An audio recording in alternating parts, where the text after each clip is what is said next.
देखिए, आज जिस तरीके से पूरे प्रदेश के अंदर जो है नशा घर घर तक पहुंच गया है, स्कूल कॉलेज तक पहुंच गया है, ये भारत के भविष्य के ऊपर बहुत बड़ा खतरा है। राजस्थान की सरकार इस पे चुप्पी साधे हुए है।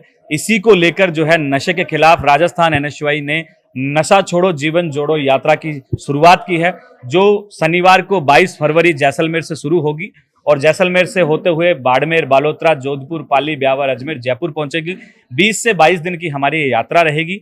इसमें नशे के साथ साथ हमने महंगाई, बेरोजगारी, जो कॉलेज स्कूल में ड्रॉप आउट्स हो रहे हैं उन पे, छात्र छात्राओं की छात्रवृत्ति पे, बहुत सारी ऐसी समस्याएं हैं जो नौजवानों की हैं, छात्र शक्ति की हैं, उनको इस यात्रा के माध्यम से सरकार के समक्ष पहुंचाने का और उनके हितों के लिए लड़ने का इस यात्रा के माध्यम से प्रयास किया गया है।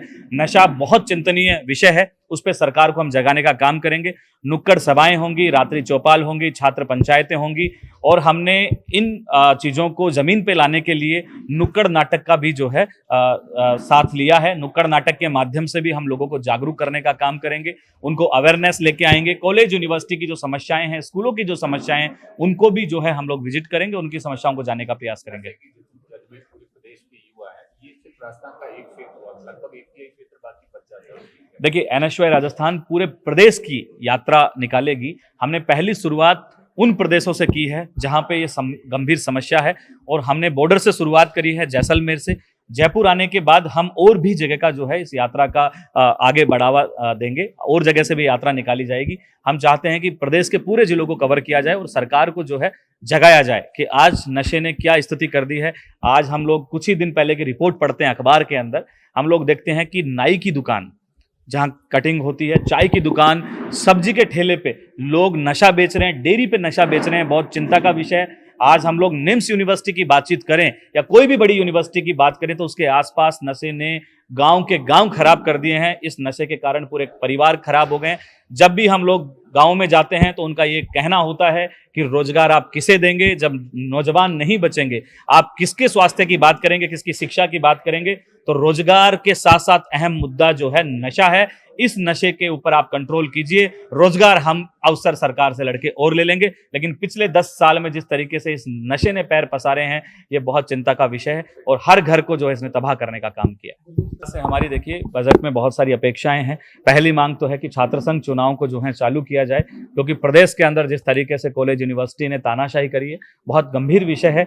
इसके साथ साथ हम जितने भी पद रिक्त पड़े हुए हैं उनको भरने का सरकार प्रयास करे और रोजगार के जो है नए अवसर खोले, तकनीकी शिक्षा को बढ़ावा मिले, शिक्षा के बजट को बढ़ाया जाए और जो आज शिक्षा का स्तर दिन प्रतिदिन जो गिरता जा रहा है उस पर भी सरकार संज्ञान ले, विजिट करे कॉलेज स्कूलों का, सरकारी स्कूलों का, कि आज क्या स्थिति हो रही है। अनुकृति जो योजना है उसमें जो है ठंडे बस्ते में जो बीजेपी सरकार ने डाल दिया है उसको बढ़ाया जाना चाहिए ताकि और गरीब बच्चों को जो है मौका मिले। हम ये भी मांग करते हैं कि एक जो है कोचिंग नीति बननी चाहिए ताकि लोग जो हैं, जो गांव से पढ़ने आते हैं, जिनको कोचिंग करनी है, उन कोचिंगों पर सरकार शिकंजा कसने का काम करेगा, क्योंकि वो मनमानी करते हैं, मनमानी फीस लेते हैं। तो ऐसी बहुत सारी जो है हम लोग को उम्मीद है कि बजट नौजवानों के लिए आएगा। लेकिन बीजेपी सरकार की कथनी और करनी में अंतर है। पिछली बार जो घोषणाएं की थी आज भी वो ठंडे बस्ते में पड़ी हुई है। इन्होंने कहा था आरपीएससी भंग करेंगे, हमारे नेता बार बार मांग कर रहे हैं, आरपीएससी को भंग नहीं किया गया। हमारे नेता सचिन पायलट जी ने भी जो है प्रेस कॉन्फ्रेंस करी